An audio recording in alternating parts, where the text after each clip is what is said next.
Hello my dear students, welcome to Digital Ventures. कैसे हैं आप सब लोग? आई होप वोकैब आपकी बहुत अच्छे से चल रही होगी, वर्ड्स आप डेली याद कर रहे होगे, प्रॉपर रिवीजन चल रहा होगा। तो चलिए शुरू करते हैं आज आपका नेक्स्ट पावर वर्ड्स, जिसमें हम बात करेंगे डे 33। लर्न करेंगे, प्रैक्टिस करेंगे, मास्टर करेंगे बहुत अच्छे अच्छे से वर्ड्स। 20 मिनट्स आपके साथ सुबह सुबह और 20 मिनट में हम बात करने वाले 20 वर्ड, जिसमें 10 आपके सिनोनिम्स एंटोनिम्स होने वाले हैं और 10 हम बात करेंगे इडियम्स एंड फ्रेजेस को लेके। चलिए शुरू करते हैं। पहला वर्ड है आपका एक्सट्रीकेट। एक्सट्रीकेट का मतलब क्या होता है? एक्सट्रीकेट हम कहते हैं किसी को मुक्त कर देना, किसी चीज से मुक्त कर देना, बंदिशों से आजाद कर देना, उसको हम कहते हैं एक्सट्रीकेट कर लेना। टू फ्री समवन और समथिंग फ्रॉम अ कॉन्स्ट्रेंट और डिफिकल्टी, किसी को किसी डिफिकल्टी या कॉन्स्ट्रेंट से फ्री कर देना, उसको आप कहते हो एक्सट्रीकेट करना। जैसे the fire fighters managed to extricate, the fire fighters manage to extricate the survivors from the collapsed building, कि उन्होंने क्या करा, कोलैप्स बिल्डिंग से उनको क्या कर दिया, बाहर निकाल दिया, एक्सट्रीकेट कर दिया। तो आप ऐसे कह सकते हो कि he extricated me from all the difficulties, उसने मुझे सारी डिफिकल्टीज से बाहर निकाल दिया। एक ऐसा सेंटेंस सोचेंगे अपने दिमाग में, उसको बोल के भी देखेंगे जिसमें आपको लगता है कि किसी को बाहर निकाल देना, ठीक है। पर समस्याओं से बाहर निकालना तब भी एक्सट्रीकेट होगा। आपने कहा उसको प्रॉब्लम से, डिफिकल्टी से बाहर निकाला, एक्सट्रीकेट हो गया। कोलैप्स्ड बिल्डिंग से बाहर निकाला, एक्सट्रीकेट करना होगा। किसी को किसी समस्या से बाहर निकाल देना, एक्सट्रीकेट करना होगा। तो आप बहुत अलग अलग इस एक्सट्रीकेट का यूज कर सकते हो। तो एक्सट्रीकेट करना क्या होता है? किसी को फ्री यानी कि आजाद कर देना, किसी को रिलीज यानी कि मुक्त कर देना, लिबरेट कर देना, सारे बंधन से मुक्त यानी कि इंडिपेंडेंट बना देना। इमेंसिपेट अगर आपको ऐसे याद ना हो तो आपने सुना होगा वीमेन इमेंसिपेशन बिल, औरतों को जो समानता का अधिकार देता है यानी कि राइट देता है लिबर्टी का, उसको वीमेन इमेंसिपेशन बिल कहा जाता है। वहीं से आपकी वर्ब बनी है इमेंसिपेट। अनशैकल, ये बिल्कुल सीधा सीधा वर्ड है। मैंने आपको शैकल्ड कर रखा है, यानी कि मैंने आपके चारों तरफ बेड़ियां डाल रखी हैं। अनशैकल कर देना, उन बेड़ियों को खत्म कर देना। एंटेंजल कर देना, उलझा देना चीज़ों में। ट्रैप कर लेना, एंसनेयर कर देना, कैप्चर कर देना या इम्प्रीजन कर देना। इसका मतलब होता है चीज़ों को उलझा लेना, अपनी बातों में फंसा लेना, ठीक है, कहीं ना कहीं ट्रैप्ड कर लेना। चलिए आगे बढ़ते हैं। नेक्स्ट वर्ड है एक्सुबरेंट। एक्सुबरेंट का मतलब होता है उत्साही। जब आप बहुत ज़्यादा खुश होते हैं, हैप्पी होते हैं, उसको आप एक्सुबरेंट कहते हैं। लाइक आपने कहा फुल ऑफ एनर्जी होगा, एक्साइटमेंट होगा एंड चीयरफुलनेस होगा। अब आपके अंदर बहुत एनर्जी है, आपके अंदर बहुत एक्साइटमेंट है, चीयरफुलनेस है, तो आप कह रहे हो ये एक्सुबरेंट होगा। एक्सुबरेंट उत्साही होगा। The children were exuberant after hearing about the school trip. अब आपको पता चला कि आपके स्कूल से ट्रिप जा रहा है, तो आप जो खुश होते हो वो एक्सुबरेंट होता है। आपने देखा कि एग्जाम के बाद में रिजल्ट डिक्लेयर हो गया और डिक्लेयर होने के बाद कुछ नई स्पोर्ट एक्टिविटीज इंट्रोड्यूस की गई, तो आपने कहा वो एक्सुबरेंट माहौल है। घर वाले आपको कहीं घुमाने ले जाना चाहते हैं, तो आप कहते हो मैं एक्सुबरेंट हो गया, तो वो एक्सुबरेंट होगा, एडजेक्टिव होगा। तो आप एक्सुबरेंट हो सकते हैं, आदमी एक्सुबरेंट हो सकता है, इंसिडेंट एक्सुबरेंट हो सकता है, तो आप वहां यूज करते हैं एक्सुबरेंट, उत्साही हो जाना। एक्सुबरेंट के सिनोनिम्स क्या क्या हो सकते हैं? पहला वर्ड होगा एंथुसियास्टिक, सेकंड आपने कहा लाइवली होगा, फिर आप कहते हो जॉयफुल होगा, एक्साइटेड होगा और एनर्जेटिक होगा, ठीक है। अपोजिट क्या है? डिप्रेस्ड है, दबा हुआ है। डिस्पिरिटेड होता है, स्पिरिट का कम हो जाना, यानी कि थोड़ा सा कॉन्फिडेंस कम दिखाई देना। डिस्पिरिटेड कहते हैं ना, वो मोटिवेटेड नहीं है, तो अगर आप डिमोटिवेटेड है तो आप डिस्पिरिटेड हैं। ग्लूमी जो होता है ये अक्सर डल के लिए भी यूज किया जाता है और मूड के लिए भी यूज किया जाता है। अगर आपका मूड ग्लूमी है तो आप थोड़े सैड हैं, यानी कि ग्लूमी को आप सैडनेस की तरफ रख सकते हैं। मेलनकली जो होता है वो पूरी तरीके से बेटा सैड ही होता है, और डाउनकास्ट मतलब भी वही होता है कि लैक ऑफ कॉन्फिडेंस होना। तो इस वर्ड को आप ऐसे अपोजिट में यूज कर सकते हो। एक्सुबरेंट बहुत अच्छा वर्ड है। I am feeling exuberant today, आज मैं बहुत खुश महसूस कर रहा हूं, एक्सुबरेंट महसूस कर रहा हूं, ठीक है। नेक्स्ट आता है एक्सियूड। एक्सियूड का मतलब क्या होता है? बहना। एक्सियूड होता है किसी चीज से किसी का बाहर निकलना। जैसे आपने कहा टू डिस्चार्ज और इमिट। इमिट मतलब होता है ना, जैसे किसी ऑब्जेक्ट से रोशनी निकलती है तो उसके लिए इमिट वर्ड का यूज किया जाता है। तो डिस्चार्ज होना, एमिट होना, समथिंग स्पेशली लिक्विड और स्मेल, कोई लिक्विड बाहर निकलना है वो एक्सियूड होगा। स्मेल बाहर निकल रही है फ्लावर से, वो एक्सियूड होगा। स्लोली और स्टीडली, लगातार निकलते रहना, धीरे धीरे। अब फूलों से खुशबू आती है, वो एक्सियूड हो सकती है, समझ लो। किसी वूंड से लगातार कोई डिस्चार्ज निकलते जा रहा है, वो एग्ज्यूड हो रहा है, तो आप उसको वैसे यूज़ कर सकते हैं। वैसे आप इसको चाहें तो अपनी फीलिंग्स के लिए भी यूज़ कर सकते हैं कि मेरी फीलिंग्स मेरे अंदर से एग्ज्यूड हो रही हैं, वहाँ भी आप इसका यूज़ कर सकते हैं। The flowers exuded a pleasant fragrance throughout the room. सारे रूम में फ्लावर्स ने क्या कर रखी है, एग्ज्यूडेड कर रखी है प्लेजेंट फ्रेग्रेंस। फ्रेग्रेंस मतलब होती है अच्छी सी स्मेल, उसको सारे रूम में मतलब फैला रखा है, बाहर रखा है, ठीक है। तो बहने के लिए एग्ज्यूड का यूज़ किया जाता है। तो एक वर्ड होता है एमनेट। अच्छा, एमनेट माने भी फीलिंग्स का प्रोड्यूस करना होता है, लेकिन ये आप ऐसे समझो ये एब्स्ट्रैक्ट चीज़ों के लिए होता है। एब्स्ट्रैक्ट कैसे, जैसे आपने कहा ज्ञान की गंगा बह रही है, तो वो इमिनेट हो रही है, आइडियाज़ बह रहे हैं, इमिनेट हो रहे हैं, ठीक है। ऊज जो यूज़ किया जाता है ये सॉलिड और लिक्विड के लिए यूज़ किया जाता है। जैसे कोई लिक्विड होता है ना सेमी सॉलिड सा, उसके बहने के लिए ऊज का यूज़ किया जाता है। डिस्चार्ज आसान ही है, किसी भी चीज़ का निकलना, डिस्चार्ज होना। एमिट जो होता है ये अक्सर आप देखेंगे तो आप लाइट के लिए यूज़ करते हैं, या फिर आप कह सकते हो ये रेडिएंट चीज़ों के लिए यूज़ किया जाता है, ठीक है। रिलीज कर देना, मुक्त कर देना होगा। एब्जॉर्ब करना होता है, अपने अंदर समा लेना, रिटेन बना के रखना। कंटेन माने भी रखना होता है कि इस चीज़ में हम ये कंटेन करते हैं, रखते हैं। इनकम्पास का मतलब होता है इनकम्पास चीज़ों को एक साथ लेके आना, ठीक है। बहुत सारी चीज़ों को एक साथ रखना, इनकम्पास करना होगा। एसिमुलेट कर देना होता है मिला देना, जैसे आपने कहा एसिमुलेशन ऑफ द जूसेस होगा या एसिमुलेशन ऑफ द आइडियाज़ होगा, चीज़ों को मिलाना होता है। तो यहाँ चीज़ों को एक साथ रखना है, कुछ कंसोर्टियम जैसे करना, और यहाँ एसिमुलेट मिलाना होगा, ठीक है। नेक्स्ट देखिए, नेक्स्ट है फैशिसस। फैशिसस क्या होता है इसको समझो। फैशिसस मतलब होता है मजाकिया इंसान, ठीक है। फैशिसस मतलब मजाकिया होगा। जैसे आपने कहा treating serious issues with deliberately inappropriate humour, मतलब बहुत सीरियस इश्यूज को डेलिबरेटली इनएप्रोप्रिएट ह्यूमर के साथ यूज करना, उसको आप फैशिसस कह सकते हैं। तो फैशिसस मतलब होता है जो आदमी थोड़ा सा लाइट हार्टेड होता है। ये तो बोलते हो ना बड़ा लाइट हार्टेड है, जोवियल है, बड़ा खुश रहता है और चीज़ों को सीरियसली नहीं रहता है। जैसे आजकल का हेक्टिक टाइम है, उसमें आप समझो थोड़ा सा फैशिसस होना बिल्कुल सही है, गलत नहीं है, ठीक है। फैशिसस मत आपने कहा his facetious remarks about the crisis were not appreciated by his colleagues. उसके जो फैशिसस रिमार्क्स थे ना, अब फैशिसस रिमार्क्स मतलब हो गए मजाक वाले, जो लाइट हार्टेड थे। रिमार्क्स अबाउट द क्राइसिस को लेके वर not appreciated by his colleagues, अपने उसके कुलीग्स को वो बिल्कुल भी पसंद नहीं है। तो ऐसी जगह आप यूज कर सकते हो फैशिसस, ठीक है। जब आप कह रहे हो कि ये कैसे हैं, नॉर्मल चीजें हैं, यानी कि बहुत सीरियस नहीं है। तो फ्लिपेंट बिहेवियर हो सकता है। फ्लिपेंट का मतलब आप कह सकते हो इट्स नॉट सीरियस। जो लोग बहुत ऐसा बिहेवियर शो करते हैं ना जो सीरियस ना हो, उसको आप फ्लिपेंट कह सकते हैं।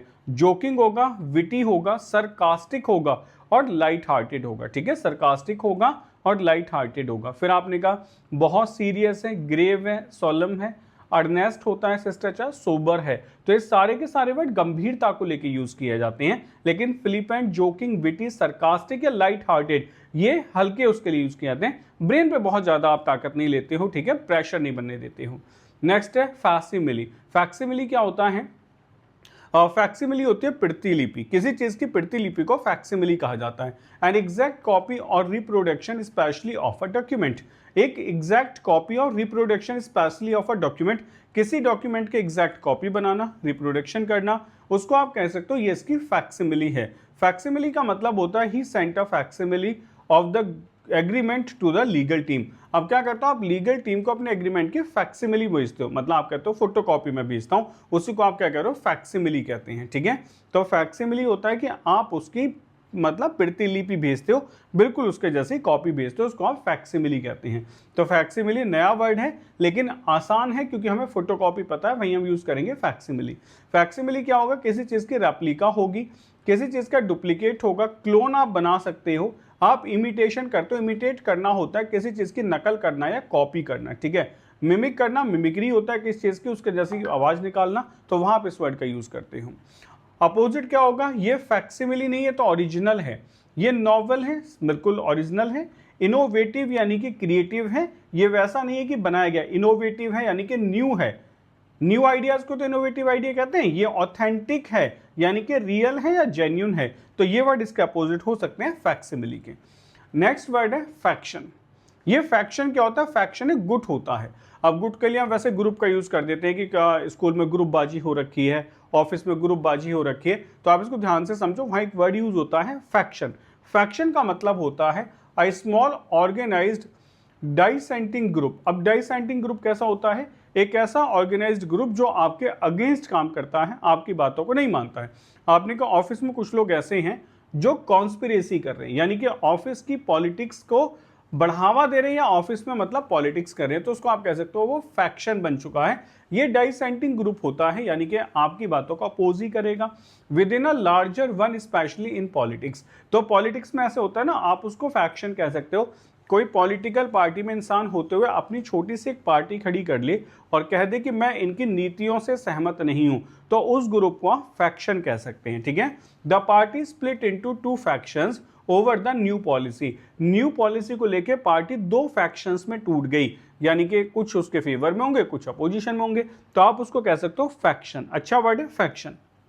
चलिए, फैक्शन के सिनोनिम सबसे अच्छा वर्ड है कि ग्रुप होगा। दूसरा क्लिक होगा। क्लिक मतलब वही होता है, एक ऑर्गेनाइज्ड ग्रुप होता है। सेक्ट हो सकता है किसी एक पंथ को मानने वाले लोग। सेक्ट मतलब हो सकते हैं किसी धर्म, किसी आइडियोलॉजी को मानने वाले लोग होंगे। डिवीजन बिल्कुल आसान वर्ड है, और विंग बिल्कुल आसान वर्ड है। किसी भी चीज को लेकर आप विंग्स बना देते हैं, स्कूल में विंग्स बन जाती है ना, कि सीनियर विंग है, जूनियर विंग है, लाइक दैट। आपने कहा अपोजिट क्या होगा? यूनिटी होगा, सब समान है, एक साथ हैं।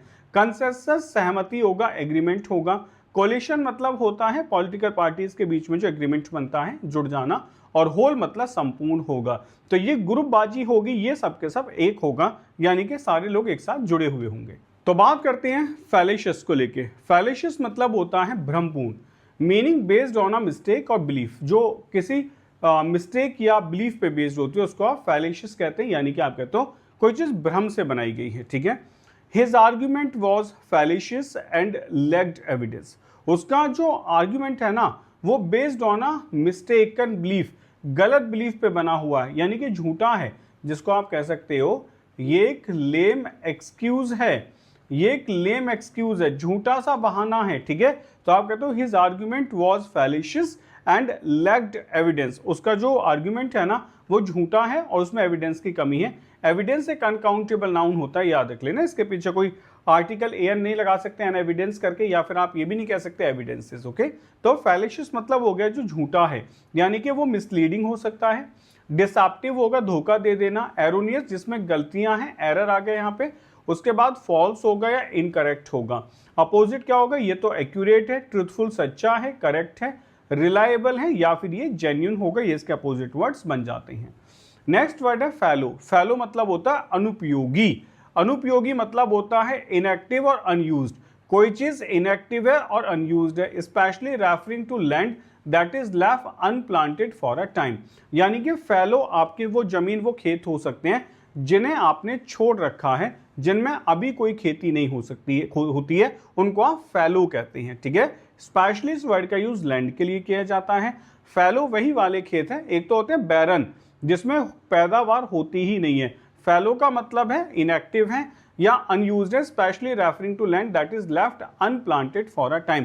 कुछ समय के लिए आपने खेत को खाली छोड़ दिया है, जिससे उसके अंदर दोबारा से जमीन के अंदर ताकत आ जाए। ठीक है। उस तरीके के जमीन को जो आप फैलो कह सकते हैं। The farmer left the field fallow for a season to improve the soil's fertility. इसलिए करते हैं ना कि कभी कभी हम एक फसल के लिए खेत को खाली छोड़ देते हैं, जिससे उसके सॉइल के अंदर फर्टिलिटी बढ़ जाए और पैदावार अच्छी होने लग जाए। तो the farmer left the field fallow for a season to improve the soil's fertility. तो उस पीरियड को आप फैलो कह सकते हैं। वो बैरन नहीं है, ये याद रख लेना। ठीक है।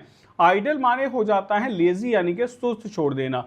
डॉर्मेंट जो वर्ड होता है इसका मतलब इनएक्टिव होता है। बहुत इंपॉर्टेंट वर्ड है। ये दो जगह हम सुनते हैं, एक तो बैंक में होता है, अकाउंट्स के लिए कहा जाता है कि आपका अकाउंट डॉर्मेंट हो गया है लंबे समय से ट्रांजैक्शन ना होने की वजह से। दूसरा आपने वॉल्केनोज के साथ सुना होगा, डॉर्मेंट वॉल्केनो, ऐसी वॉल्केनो जो चुपचाप पड़ी हुई हैं। इनएक्टिव हो गया, अनकल्टिवेटेड हो गया या अनयूज्ड हो जाएगा। अपोजिट क्या है? एक्टिव हो सकता है, प्रोडक्टिव होगा।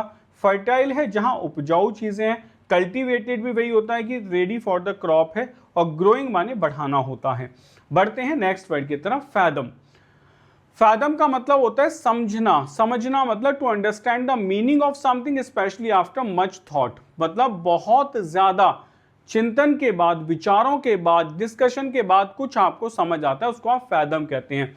It was hard to fathom why she had made such a drastic decision. ये समझना बहुत मुश्किल है, why she had made such a drastic decision, उसने इतना ड्रास्टिक डिसीजन क्यों लिया, उसको आप फैथम कहते हो, समझना कहते हो।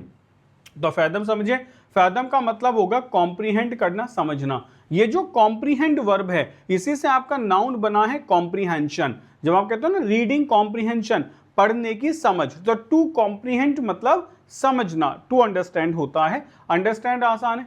ग्रैस्प द आइडियाज कहते हैं ना, टीचर कहता है कि ग्रैस्प कर लेना, चीजों को अच्छे से समझ लेना। डिसर्न का मतलब होता है टू अंडरस्टैंड, चीजों को समझना होगा, परसीव करना, समझ लेना। मिसअंडरस्टैंड कर देना अलग होगा, कंफ्यूज करना, चीजों को मिसमैच कर देना, इग्नोर कर देना, ओवरलुक करना, या मिस इंटरप्रीट कर देना, यानी कि इंटरप्रिटेशन ठीक ना देना। तो इसके लिए हम किसका यूज करते हैं, फैथम का यूज करते हैं, और ये इसके अपोजिट बन जाते हैं, मूव करते हैं फिजिबल। ये एक ऐसा वर्ड है जो आप डेली लाइफ में बहुत बोलोगे। Possible and practical to achieve और डू, आप कुछ भी काम करते हो तो आप कहते हो फिजिबल है। किसी ने कहा कि यार ऐसा प्लान बनाते हैं, सुबह 4 बजे उठ के पढ़ा करेंगे, फिर ये करेंगे, ऑल दोस थिंग्स, तो आपने कहा क्या ये प्लान फिजिबल है, चलेगा? किसी ने आपके साथ कोई मिलके प्लान बनाया, आपने कहा प्लान चलेगा नहीं चलेगा, प्रैक्टिकल या नहीं है, तो वहां आप एक वर्ड बोल सकते हो फिजिबल, कि मैंने एक बड़ा फिजिबल प्लान बनाया है, एक ऐसा प्लान बनाया है जो काम करेगा, फिजिबल है। तो आपका वर्ड होगा the proposed solution seemed feasible given the available resources. जो प्रपोज सॉल्यूशन है वो दिखता है फिजिबल, कि क्रियान्वित होगा, प्रैक्टिकल है, गिवन द अवेलेबल रिसोर्सेज, कि दिए गई हैं क्या, अवेलेबल रिसोर्सेज। तो कैसा लग रहा है कि जो प्रपोज सॉल्यूशन है वो कैसा दिख रहा है, मुझे फिजिबल दिखाई दे रहा है, यानी कि ये काम करेगा। फिजिबल का मतलब होगा अचीवेबल है, अटेनेबल है, प्रैक्टिकल है, रियलिस्टिक है और वायबल है। वायबल होता है वर्केबल, कि ये काम करेगा। तो अचीवेबल है, प्राप्त कर सकते हैं, अटेनेबल इसको हम अटेन कर सकते हैं, प्रैक्टिकल है, हाँ भाई हो जाएगा, रियलिस्टिक है कि नंबर्स जो आपने दिए हैं वो मतलब रियलिस्टिक नंबर्स हैं कि इतना हम अचीव कर सकते हैं, वायबल है। ये तो इम्पॉसिबल प्लान है, इम्प्रैक्टिकल है, अनअटेनेबल है, अनरियलिस्टिक है या फिर अनवर्केबल है। तो ये फिजिबल के सारे अपोजिट बन जाते हैं। तो फिजिबल एक बहुत अच्छा सा वर्ड रहा। यहां तक हमने 10 वर्ड सीखे, 10 वर्ड्स को आप अच्छे से यूज भी करेंगे। चलिए बढ़ते हैं आगे नेक्स्ट वर्ड की तरफ। अब बात आती है ईडियम्स एंड फ्रेजेस को लेके। बड़े अच्छे अच्छे से मुहावरे, कम से कम 2-3 मुहावरे तो डेली लाइफ में यूज कर ही लिया करो। चलिए सबसे पहला फ्रेंच लीव। ये ऐसा कोई नहीं हो सकता जिसने कभी ना करा हो। फ्रेंच लीव का मतलब होता है बिना परमिशन के चले जाना। अब हो सकता है कि आप किसी के यहाँ शादी में गए और चुपचाप खाना खा के उसे बिना बताए निकला, ये फ्रेंच लीव होगी। आप ऑफिस से बिना बताए छुट्टी पर हैं, ये फ्रेंच लीव होगी, विदाउट परमिशन या विदाउट इंटीमेशन। ठीक है, आप अगर छुट्टी पर हैं तो उसको फ्रेंच लीव कहा जाता है। Living without saying goodbye और विदाउट परमिशन, बिना कुछ कहे गुड बाय कहे चले जाना फ्रेंच लीव होता है, या फिर छुट्टी पे होना विदाउट परमिशन फ्रेंच लीव होता है। He took French leave from the party without telling anyone, वो पार्टी से चुपचाप निकल गया बिना किसी को बताए, आप इसको फ्रेंच लीव कहते हैं।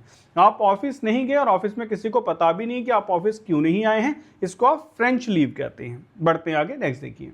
नेक्स्ट है fresh as a daisy. Fresh as a daisy, अब जब इसमें फ्रेश वर्ड आ गया तो यहीं पे फोकस करो, इसे से याद रहेगा। जैसे आपने कहा एज वाइट एज मिल्क, इतना सफेद जितना milk, as old as mountain, इतना पुराना जितना माउंटेन, तो as fresh as a daisy, इतना फ्रेश जितना कि डेजी। तो full of energy and well rested होगा, पूरी एनर्जी के साथ में। आपने कहा after long nap I felt fresh as a daisy, मैं सोने के बाद में अब ऐसा फ्रेश फील कर रहा हूं जैसे फ्रेश एज अ डेजी, बिल्कुल फुल ऑफ एनर्जी, अब मैं कुछ भी कर सकता हूं। अक्सर लंच के बाद आप नैप लेते हैं ना, वो आप कह सकते हो कि वो क्या है, वो बिल्कुल आप समझो फ्रेश एज अ डेजी होता है, उसके बाद आप बहुत एनर्जेटिक भी महसूस करती हैं। From soup to nuts, from soup to nuts मतलब फ्रॉम बिगिनिंग टू एंड होगा covering everything. From beginning to end covering everything, शुरू से लेके लास्ट तक सब कुछ कवर करना, फ्रॉम सूप्स टू नट्स होगा।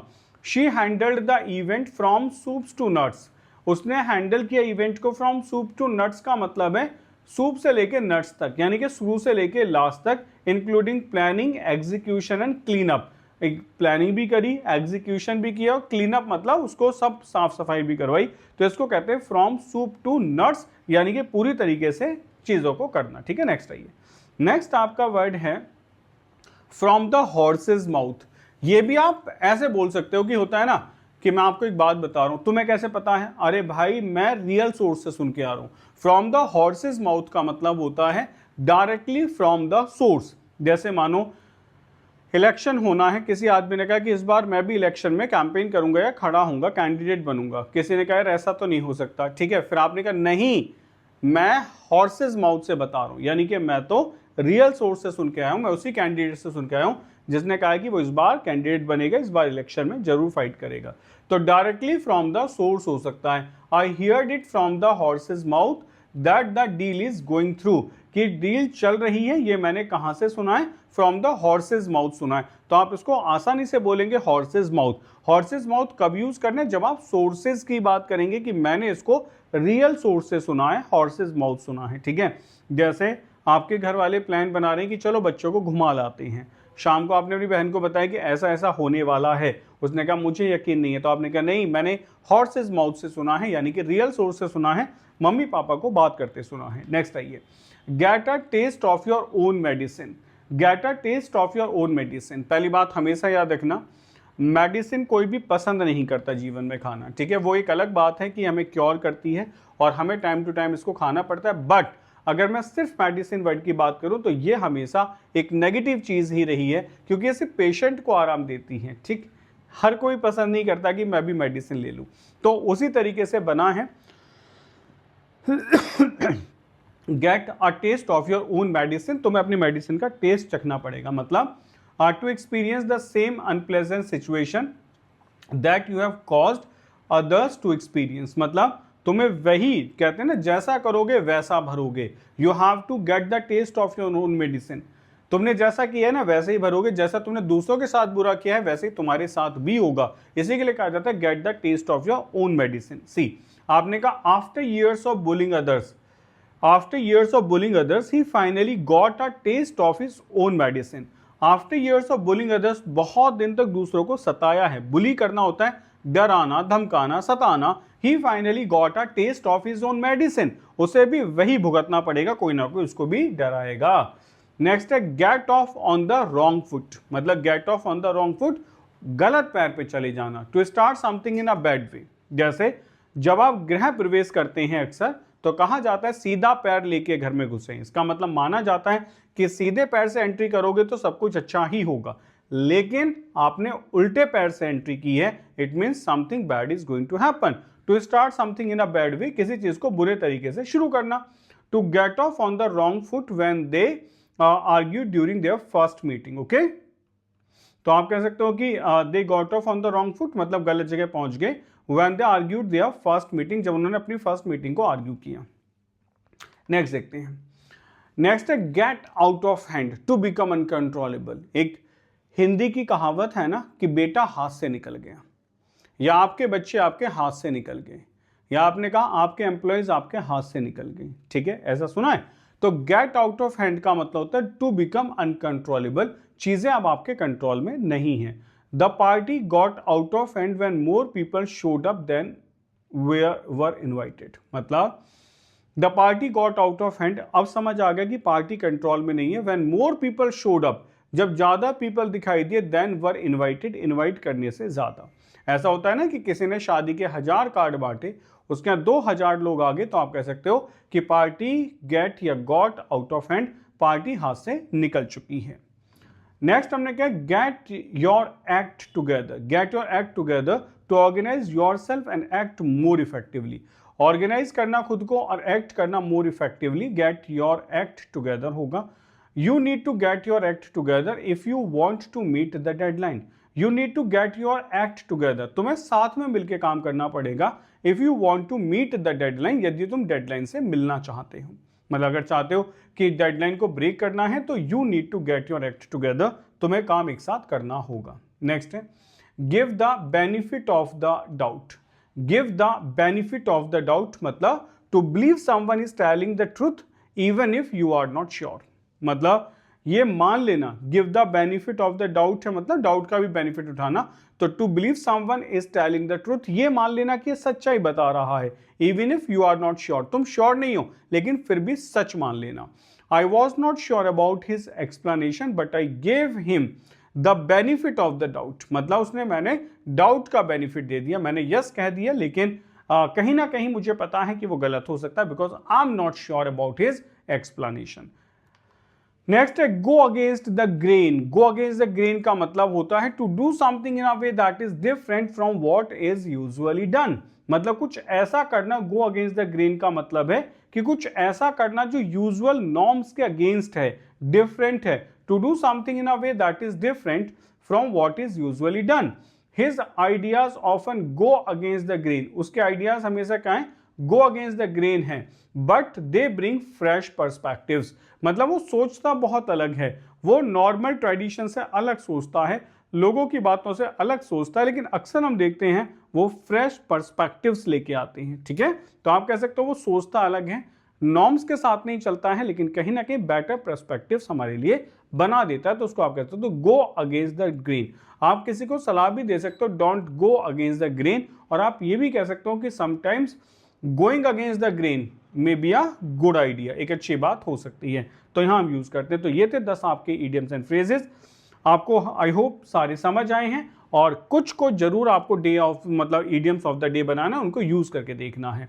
तो बात कर लेते हैं कुछ अनाउंसमेंट्स की।